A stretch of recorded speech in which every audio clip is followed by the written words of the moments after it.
नमस्कार दोस्तों, स्वागत है आप सभी का फिर से एक बार हमारे इस YouTube चैनल पर। बहुत ही बार आपके मन में यह सवाल आता है कि कितना उपाय करें, क्या सिर्फ उपाय करने से हमारे काम हो जाएंगे, क्या उपाय करने से सब कुछ हो जाएगा।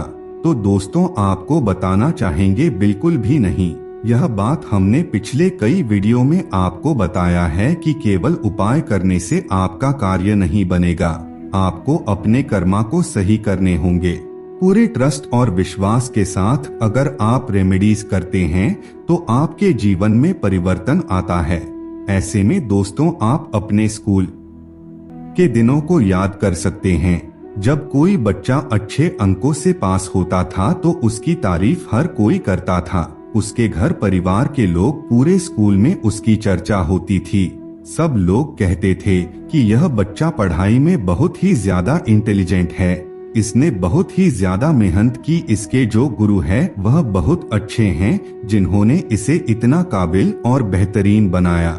इसके विपरीत उसी स्कूल में पढ़ने वाला एक बच्चा जो फेल हो गया, उसके बारे में लोग कहते हैं कि यह बच्चा अच्छे से पढ़ाई नहीं किया, इसके टीचर भी अच्छे नहीं थे, स्कूल में भी अच्छे से पढ़ाई नहीं होता। जो बच्चा ज्यादा नंबरों से पास होता है उसे सब वाहवाही देते हैं, और जो बच्चा फेल हो जाता है वह सबकी नजरों में गिर जाता है, लेकिन नंबरों का ही बस फर्क होता है।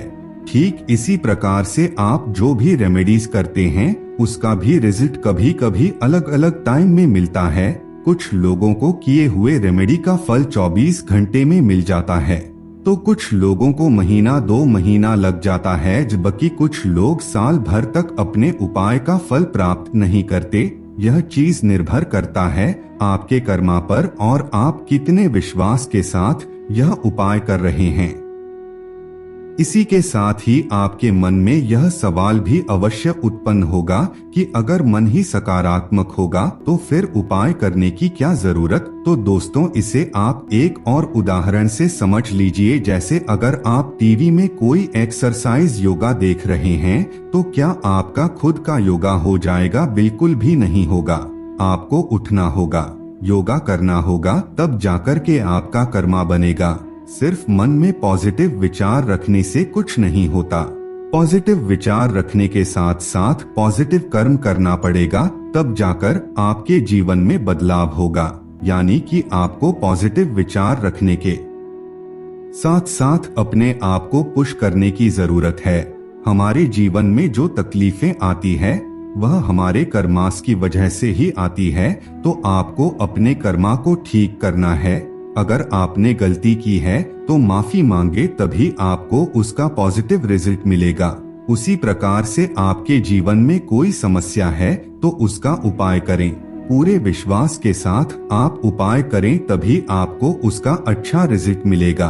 तो दोस्तों आज आपको एक ऐसा ही जबरदस्त उपाय बताने जा रहे हैं अक्षय तृतीया वाले दिन का। अगर आप इस दिन इस उपाय को करते हैं तो यह बहुत ही जल्दी कारगर साबित होगा, क्योंकि यह दिन तो बड़ा है ही, ऊपर से इस उपाय को आप करेंगे। यह बहुत ही सरल सी टेक्निक है जिसे आप बड़ी आसानी से समझ जाएंगे। दोस्तों आपको 369 का एक छोटा सा प्रयोग करना है। यह बहुत ही सरल और आसान सा प्रयोग है जिसे 22 तारीख को करनी है। पूरे दिन में आप किसी भी समय यह उपाय कर सकते हैं, लेकिन खास तौर पर सुबह 7:30 से लेकर के दोपहर 12:30 बजे के पहले आपको इस उपाय को करना है। दिन में आपको 3 बार यह करना है। आपको कोई एक इच्छा सोचनी है। मान लो आपकी कोई 3 इच्छा है, लेकिन उसमें से जो सबसे ज्यादा जरूरी है उस इच्छा को आप एक बार चूज कर लीजिए। जब आप अपनी इच्छा चूज कर लेंगे तब उसे आपको एक कागज में लिखना है। आपको 369 के नीचे अपनी इच्छा लिखना है। जैसे अगर आपको पैसा चाहिए तो आप लिखेंगे, मैं बहुत ही ज्यादा धनवान बन चुका हूँ, अब मेरे पास पैसों की कमी नहीं है, मैं बहुत ही ज्यादा भाग्यशाली हूँ। आपको वर्तमान प्रेजेंटेशन को लिखनी है और यह क्रिया आपको सुबह के समय 7:30 से लेकर 12 बजे से पहले तक करनी है। दोस्तों 369 को आपको 3 बार लिखना है। सबसे पहले आप सुबह के समय लिखेंगे, उसके बाद दोपहर के समय आप इसे लिख सकते हैं, लेकिन अक्षय तृतीया का जो मुहूर्त है अगर आप उस बीच लिखेंगे तो आपके लिए बहुत ही बेहतर रहेगा। ऐसे में 12 बजे से लेकर के 12:30 के बीच आप दूसरी बार इसे लिख सकते हैं। जब आप दूसरी बार 369 को लिखेंगे तो आपको 6 बार लिखना है। फिर जब सांझ हो जाएगा उस समय आपको रात के 12 बजे से पहले 9 बार आपको उसी सेंटेंस को अपनी भाषा में लिखना है। आप चाहे तो एक ही कागज में 3 बार लिख सकते हैं। किसी भी कलर का कागज होगा, कोई फर्क नहीं पड़ेगा। आप जिस जगह पर रहेंगे उस जगह इस क्रिया को कर सकते हैं। अगर आप घर पर करेंगे तो भी बेहतर रहेगा।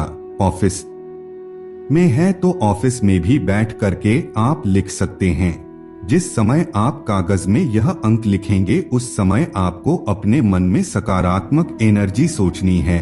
जब आप रात के समय 369 को लिख लेंगे उसके पश्चात अपने तकिए के नीचे कागज को फोल्ड करके रख दीजिए। उसके अगले दिन घर के गमले में या फिर किसी पेड़ के नीचे उस फोल्डर किए हुए कागज को दबा दें। इस प्रकार यह प्रयोग आपका कंप्लीट हो जाएगा।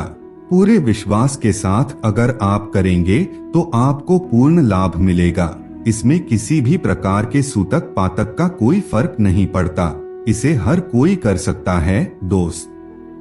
तो अक्षय तृतीया के दिन अपने घर की अच्छे से साफ सफाई करनी चाहिए। वैसे तो हर रोज करनी चाहिए, लेकिन आज के दिन खास तौर पर करना चाहिए। तो आपको 1 लोटा पानी लेना है और उस पानी के अंदर कपूर को कूट कर के डाल दीजिए।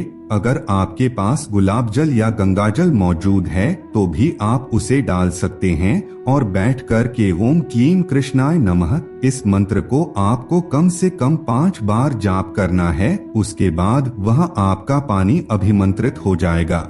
आपकी जो भी मनोकामना है उस समय आपको वह चीज सोचनी है। जैसे अगर आपका व्यापार नहीं चल रहा है तो आप सोचेंगे मेरा बिजनेस जबरदस्त चल रहा है, मेरे को नए क्लाइंट्स मिल रहे हैं। घर परिवार की खुशी के लिए सोचना है तो आप कहेंगे कि मेरे परिवार में अब चारों तरफ से खुशहाली आ रही है।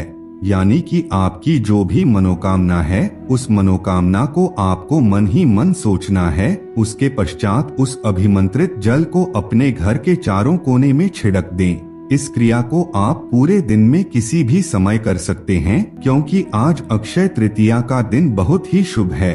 इसी के साथ ही दोस्तों अक्षय तृतीया वाले दिन आपको एक और छोटा सा प्रयोग करना है।